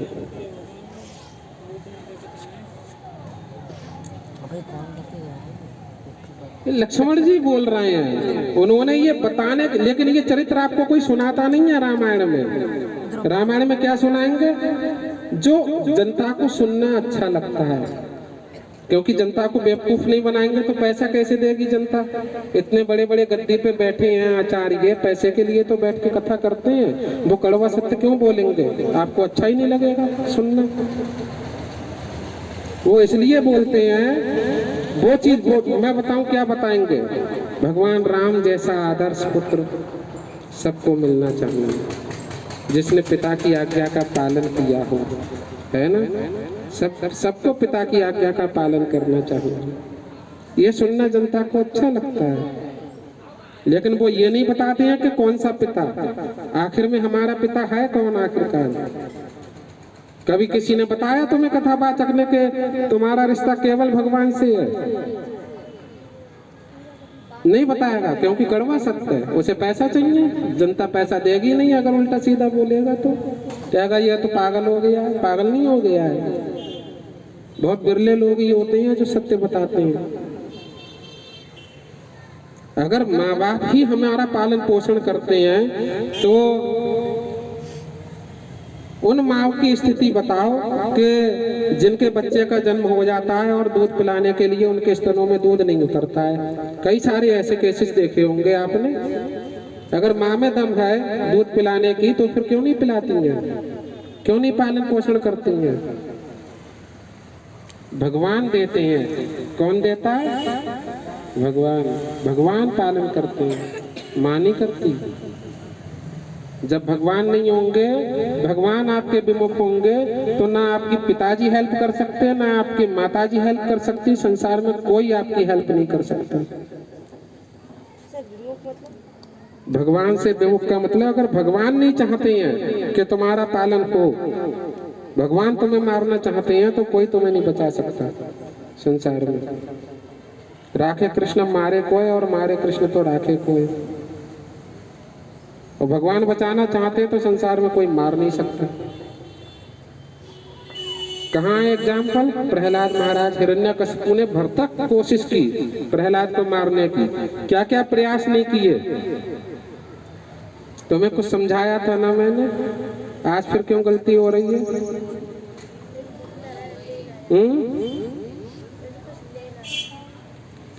अभी ले जाएगा तब बताना। इतनी चिंता के लिए डंडा लेके खड़े हो जाओ इधर।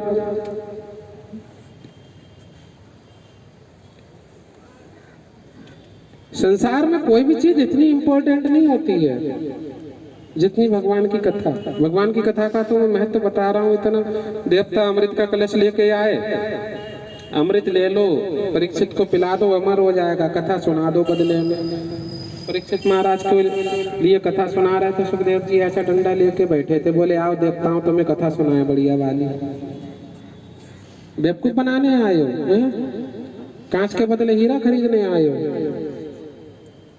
कथा का इतना महत्व सुनकर भी यदि आप कथा पे ध्यान नहीं देते हो तो फिर बेकार है। तो जीवन में मैंने क्या बताया था? 16 माला का जप करना चाहिए 2 घंटे। 4 नियमों का पालन करना चाहिए।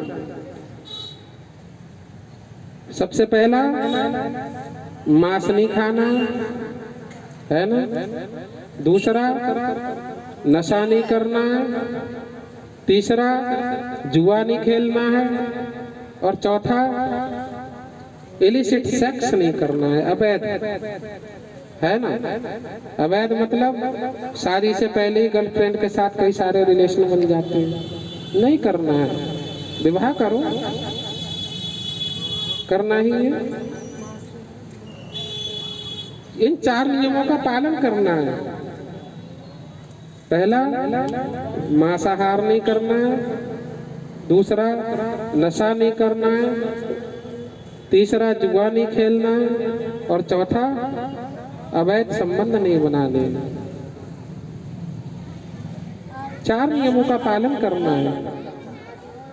अब इसमें कोई टाइम तो खर्च होता नहीं है, ये तो मतलब केवल पालन करना है इनका। ऐसा तो है नहीं इन्हें पालन करने के लिए 4 घंटे एक्स्ट्रा चाहिए, क्यों? ऐसा है क्या? तो 2 घंटे माला के लिए देने हैं, 4 नियमों का पालन करना है। तो ये तो हो गई आपकी दवाई, क्या? और परहेज भी लिखो, 2 चीजों से बच के रहना है। किनसे? 2 चीजों से।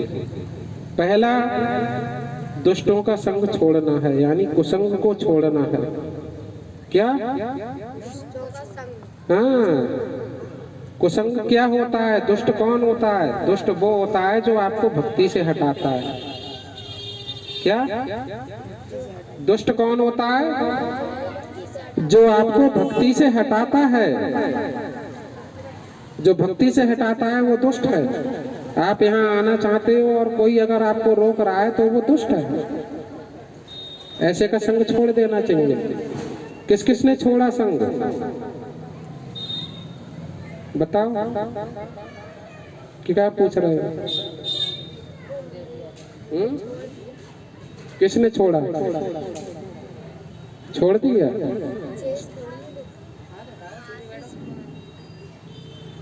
किस किसने साथ छोड़ा है मैं आपको बताता हूँ उदाहरण के तौर पे, ठीक है। ये वो उदाहरण है जो तुलसीदास जी लिखते हैं कि भक्ति करने से देखो मीरा को रोका गया, मीरा ने घर छोड़ दिया, है ना। उसके घर वाले रोकते थे भक्ति करने से, भक्ति मत करो। मीरा ने घर छोड़ दिया, है ना। दूसरा, कैकेयी ने राम को वनवास दिया तो भरत ने अपनी माता को छोड़ दिया। बोले तुमने जब भगवान को ही निकाल दिया तो मैं रह के क्या करूंगा। हाँ, कैकेयी ने तो वनवास दिया था राम को। भरत जी आए, भरत जी ने अपनी माता को छोड़ दिया। बोले तू रहे इस राजमहल में, मैं नहीं रहना। वो तो अलग से नंदीग्राम में कुटिया बना के रहते थे बेचारे। माता को त्याग दिया। प्रहलाद ने अपने पिता को त्याग दिया। उसका पिता कहता था ना कि भक्ति मत कर, मेरी भक्ति कर, मैं ही भगवान हूँ। प्रहलाद ने अपने पिता को त्याग दिया, है ना। विभीषण ने अपने भाई को त्याग दिया, भक्ति करने से रोकता था ना। हाँ, तो जो जो भक्ति करने से रोकता है, मैं आपको वो बात बता रहा हूँ। माँ हो, भाई हो, बहन हो, पिता हो, पुत्र हो, नारी हो, कोई भी हो। शंकर जी ने अपनी पत्नी को छोड़ दिया, देवी सती को। क्यों छोड़ दिया? भगवान राम की परीक्षा लेने गई थी, बात नहीं मानी शंकर जी की। कितने उदाहरण ऐसे बताऊं कि किसने किसे किसे छोड़ा है। गोपियों ने अपने पतियों को छोड़ दिया कृष्ण के लिए, भक्ति करने से रोकते थे, भगवान की भक्ति करने से। तो जो दुष्ट है उसका संग छोड़ देना चाहिए, जो तुम्हें भक्ति करने से रोकता है उसका साथ छोड़ देना चाहिए। और दूसरी चीज, मन में कुटिलता नहीं होनी चाहिए। कुटिलता का अर्थ समझते हो? कपट, छल। ये कपट। मैंने पूछा नारायण कहाँ से आ रहे हो, भक्ति क्लास में क्यों नहीं आते हो? अमन कहाँ से आ रहे हो, भक्ति क्लास में लेट क्यों हो गए? भले ही फ्री फायर गेम खेलना ही हो, नहीं खेलते? हरि बोल सबके लिए। हरी बोल। लेकिन मैं बता रहा हूँ, ध्यान से सुनिएगा। ठलुआ बैठे होंगे घर पे, कोई काम नहीं होगा, टीवी देख रहे हो, चाहे कुछ भी कर रहे हो, गपशप लड़ा रहे हो। हमने पूछा भक्ति क्लास में क्यों नहीं आए, बहुत बिजी थे, काम कर रहे थे। झूठ बोल दिया। अरे सच बोल देते तो मैं कौन सा तुम्हारा मतलब कोई नुकसान कर देता। इसे कहते हैं कपट। क्या कहते हैं? हाँ, हृदय में कपट, कुटिलता भरी हो तो भगवान नहीं मिलते हैं। फिर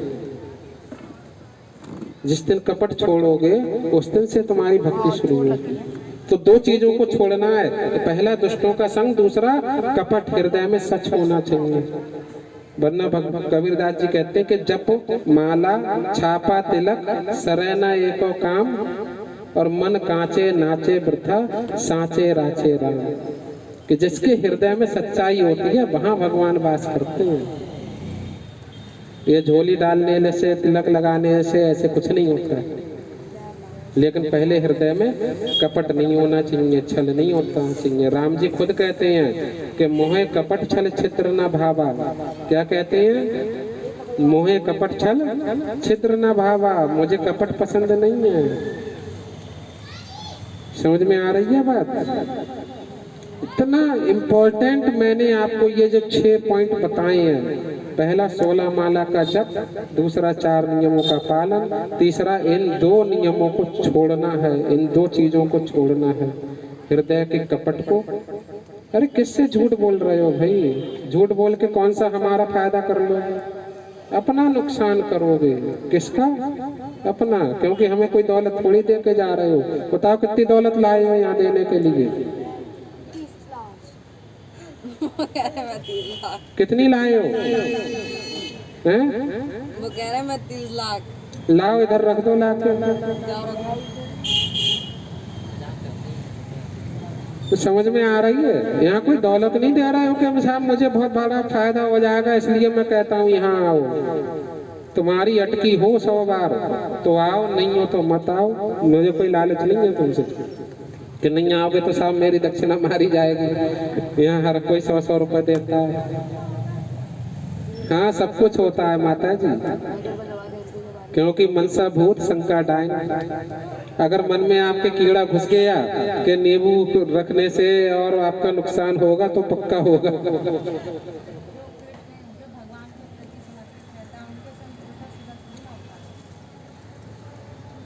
मैं आप अगर मतलब भगवान के संदर्भ में पूछ रही हो तो भगवान के भक्त का तो कोई कुछ बिगाड़ ही नहीं सकता। चाहे कोई टोना करे, चाहे कोई टुटका करे, किसी माई के लाल में दम नहीं है जो भगवान के भक्त का बाल भी बांका कर सकता।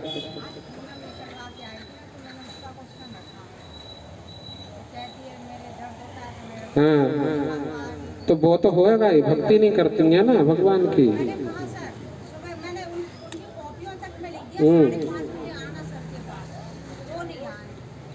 नहीं आएगा ना जी। क्यों नहीं आएगा? सुना था लेक्चर में, सुना था आज। क्यों नहीं आएगा? क्योंकि उसे मल खाने में ही आनंद आ रहा है, आदत पड़ चुकी है ना उसकी, है? इसलिए नहीं आएगा जी। वैसे तो जबरदस्ती निकाला जाएगा खींच के। सर ये जो लोग नियम बनाते हैं कि इस दिन नाखून नहीं काटना चाहिए, इस दिन बाल नहीं काटना चाहिए, ये कोई नियम मायने रखते हैं? कि नियम किस परिस्थिति में किस समय के लिए बनाए गए हैं ये मायने रखता है। अगर वो परिस्थिति और वो समय निकल चुका है तो कोई जरूरी नहीं है कि उस नियम का पालन किया जाए। जैसे मैं आपको बताऊं कि जब राजा रघु थे, ठीक है, तो राजा रघु ने बहुत धन दान किया था, स्वर्ण का दान करते थे डेली ब्राह्मणों को, है ना। लेकिन कभी अन्न का दान नहीं कर पाए। याद ही नहीं रहा कि अन्न का भी दान करना चाहिए। तो जब वो शरीर छोड़ के स्वर्ग को गए तो उन्हें सोना ही सोना मिले, अन्न मिले ही ना। बोले तुमने दान में यही दिया है, तुम्हें तो यही मिलेगा। अब सोना थोड़ी कोई खाएगा, खाएगा तो अन्न ही, है ना। तो फिर अच्छा, देवताओं को अन्न प्राप्त कैसे होता है? जो हम हवन करते हैं ना, हवन में आहुति छोड़ते हैं, तो उससे जो अन्न प्राप्त होता है देवताओं को, फिर देवता प्रसन्न होके और मतलब वर्षा कराते हैं और पृथ्वी से अन्न धन की उपज कराते हैं। ये सब देवता कराते हैं। कौन? देवता। यज्ञ करने से अन्न उत्पन्न होता है, ठीक है, और यज्ञ करने से देवता पुष्ट होते हैं। अब यज्ञ बंद हो चुके हैं, जगह जगह यज्ञ नहीं होते हैं, इसलिए जो अन्न है हमारा वो हमारे शरीर को पौष्टिकता नहीं देता है, क्योंकि जबरदस्ती उसे इंजेक्शन लगा लगा के बड़ा किया जाता है, उगाया जाता है। देवता लोग नहीं उगाते हैं। अब हम ही देवता बनने की कोशिश कर रहे हैं। समझ में आया? पहले अन्न पौष्टिक होता था, स्वादिष्ट होता था। तो राजा रघु को अन्न नहीं मिला, तो राजा रघु ने कहा मुझे 15 दिन की मोहलत दे दो, मैं इतना अन्न दान करूंगा कि अन्न के भंडार भर दूंगा, कभी कमी नहीं आएगी, मेरे कोटे में से फिर औरों को भी खिलाते रहेंगे। खैर उन्होंने इतना पुण्य किया था, तो इसलिए राजा रघु को 15 दिन की स्पेशल मोहलत दी गई थी। मरने के बाद उसी शरीर में वापस आए। समझ में आया? और उन्होंने 15 दिन तक बिना कुछ खाए पिए, समझ में आया, और केवल अन्न दान ही किया, भंडारा किया, लोगों को खाना खिलाया, असंख्य लोगों को खाना खिलाया, जगह जगह भंडारे किए अपने राज्य में। इतना अन्न का दान किया 15 दिनों में। उन्हीं 15 दिनों को बोलते हैं श्राद्ध पर्व। क्या बोलते हैं? श्राद्ध पर्व। जो कनागत आते हैं ना 15 दिन के लिए, वो कनागत में महाराज रघु ने ही अन्न का दान किया था। इसलिए कनागत में उन्हें उस समय जब इस कार्य में बिजी थे, इतनी फुर्सत नहीं थी कि वो अपने दाढ़ी बनवा सकें, बाल कटवा सकें, नाखून कटवा सकें, या कपड़े धुल सकें, बदल के पहन सकें, साज श्रृंगार कर सकें। तो लोगों ने सोचा कि राजा रघु को अन्नदान करने से ये फल मिला, तो अन्नदान तो करते हैं, है ना। उस समय कनागतों में सभी लोग अपने अपने पूर्वजों को खाना खिलाते हैं ब्राह्मणों के माध्यम से, लेकिन उन्होंने कोई ऐसा नियम नहीं बनाया था कि बाल नहीं कटाने हैं, या नाखून नहीं कटाने हैं, या कपड़े मतलब नहीं बदलने हैं, ये नहीं करना, वो नहीं करना। ये लोगों ने अपनी तरफ से लगा लिया कि वो ऐसे रहते थे उस समय पे, तो हमें भी ऐसे ही करना चाहिए। ये क्या है बेवकूफी? हाँ, 9 दुर्गों में भी, हाँ बिल्कुल कटा सकते हैं। मैं कब कह रहा हूँ कि नहीं कटा सकते? हाँ, कुछ नहीं होता। आप बृहस्पतिवार की जो लोग कथा पढ़ते हैं, उसमें लिखा है कि बृहस्पतिवार को बाल नहीं कटाने चाहिए, कपड़े नहीं धोने चाहिए, ये नहीं करना चाहिए, वो नहीं करना चाहिए, है ना। सब कुछ नियम लिखे हैं, लेकिन ये कर्मकांडी लोग जो होते हैं उनके लिए लिखे होते हैं। हाँ, जो लोग भक्त होते हैं, भक्तों का केवल एक ही उद्देश्य होता है, भगवान की सेवा करना। क्या? हाँ, तो भगवान की सेवा करने में हमें जिस चीज की आवश्यकता है उसको कर सकते हैं। भगवान की सेवा करने के लिए आवश्यकता नहीं है तो मत कीजिए, कोई जरूरी नहीं है। तो इन 6 नियमों का पालन कीजिए जो मैंने लिखाए हैं, फिर देखिए आपके जीवन में कैसा आनंद और उत्साह रहता है। और साथ साथ आधा घंटा प्रचार के लिए दे दिया करिए, क्योंकि हमने आपको प्रचार किया है तो आप औरों को प्रचार कीजिए। आप सुखी होना चाहते हैं तो दूसरों को भी सुखी होने का अवसर प्रदान कीजिए, है ना। हाँ, अच्छा होता है।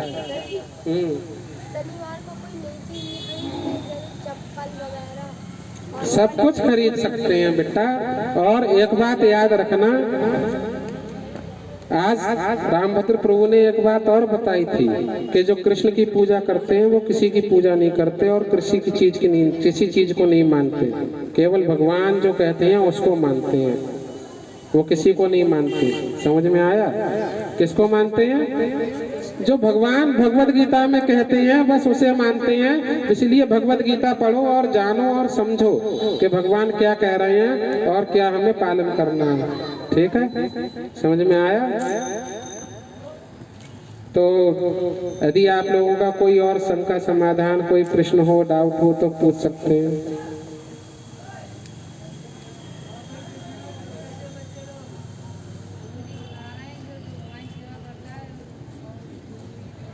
सर जो कृष्ण की सेवा करता है वो ये रूल नहीं मानता। कोई मतलब नहीं। इन रूलों को मतलब कि वो ही नहीं होता है, इनको कोई वो ही नहीं है। बाकी वैष्णव सदाचार बुक में कुछ नियम लिखे हैं, भक्तों के पालन करने योग्य, उन्हें कर सकते हैं।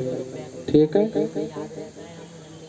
बिल्कुल याद रहता है, सब कुछ याद रहता है, तभी तो वो आते नहीं है वापस लौट के। याद ही नहीं रहेगा तो फिर दिक्कत नहीं हो जाएगी, फिर सोचेंगे यार वहाँ कुछ अच्छा होता होगा, एक बार जाके देखना चाहिए। सर वैकुंठ में उन्हें सब याद रहता है कितना दुख झेल के आए हैं, इसीलिए कभी आने की यहाँ सोचते भी नहीं है। सर वैकुंठ में क्या जीवन है? हाँ, जीवन तो वैकुंठ में ही है, वहीं से तो आया है जीवन। यहाँ जीवन थोड़ा ही है, यहाँ तो सब चीज में रहता है। जीवन कहाँ से आया है? वैकुंठ से। सर वैकुंठ में कोई मरता नहीं होगा? नहीं, वैकुंठ इटर्नल है, सब है, वहाँ किसी की मृत्यु नहीं होती, क्योंकि वहाँ किसी का जन्म ही नहीं होता जो मृत्यु होगी। जहाँ जन्म होता है वहाँ मृत्यु होती है ना। तो वहाँ पे अगर जन्म नहीं होता तो हम लोग वहाँ जाते नहीं, तो वो एक तरीके से वो हुआ ना कि वैकुंठ। हम तो यहाँ से ट्रांसफर हो रहे हैं ना, जन्म थोड़ी होगा वहाँ पे हमारा कोई। जैसे तुम अमेरिका चले जाओ यहाँ से, तो ये थोड़ी बोला जाएगा कि तुम अमेरिका में जन्मे हो अभी अभी।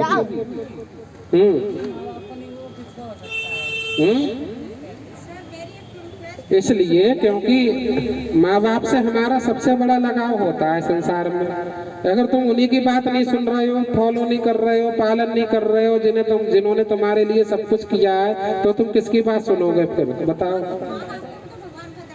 बिल्कुल गलत काम नहीं करना चाहिए। गलत काम भक्ति करने को रोक रहे हैं तो नहीं सुनना चाहिए। गलत काम करने को बोल रहे हैं नहीं करना चाहिए। जैसे किसी के पिताजी दारू पीते हैं या गुटखा खाते हैं, बच्चे से कह देते हैं जा 5 रुपए का गगन ले आ तोड़ के दुकान से। अरे भैया तुम गलत काम कर रहे हो, बच्चे को क्यों सिखा रहे हो? आप नहीं, कोई भी खाता है आपको लाके भी नहीं देना चाहिए। कहना चाहे मारो, चाहे पीटो, चाहे कुछ करो, हम नहीं देंगे लाके, अपने आप लाओ। आप अमृत मंगाओ, हम लाके देंगे। यहाँ नहीं होगा कहीं से भी लाके देंगे, लेकिन गलत काम नहीं करेंगे। गलत काम मत करो, माँ बाप की खूब सेवा करो, है ना। मैं सेवा करने को थोड़ी ना मना कर रहा हूँ, उनकी आज्ञा पालन करने को थोड़ी ना मना कर रहा हूँ। खूब करो, अच्छी आज्ञा का पालन करना चाहिए, है ना। लेकिन जबरदस्ती गलत काम कराया जाए तो किसी की आज्ञा नहीं माननी चाहिए, किसी की नहीं, अपने गुरु की भी नहीं माननी चाहिए। यदि गुरु भी तुमसे गलत काम करने को कह रहा है तो नहीं माननी चाहिए। समझ में आया? 7:30 और सही गलत का निर्णय कैसे होगा? शास्त्र से। मेरे कहने से सही गलत नहीं होता है। कैसे होता है? शास्त्र से। जो भगवत गीता में लिखा है, यदि मैं उसके अनुसार बात कर रहा हूँ तो सही है, उसके अनुसार बात नहीं कर रहा हूँ तो सब गलत है। समझ में आया? मेरी बात भी मत मानना, मैं नहीं कह रहा हूँ मेरी मानना। समझ में आया? तो गलत बात किसी की नहीं माननी चाहिए और सही बात मान लेनी चाहिए। ठीक है? और सेवा तो सबकी करनी चाहिए। मैं यही नहीं कहूँगा केवल माँ बाप, सबकी करो, आपकी इच्छा है। अगर कोई मान लो असहाय व्यक्ति सड़क पे पड़ा है और आप को नहीं भी जानता है और आपको लगता है कि हमें इसकी सहायता करनी चाहिए या मैं कर सकता हूँ, तो करो।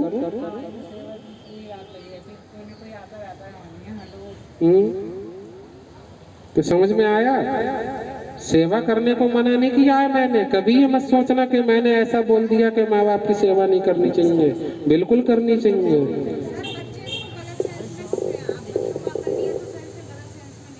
हाँ बिल्कुल, सेवा से पीछे नहीं हटना है। समझ में आया? सेवा, जब तुम माँ बाप की सेवा नहीं कर पाओगे तो भगवान की क्या करोगे?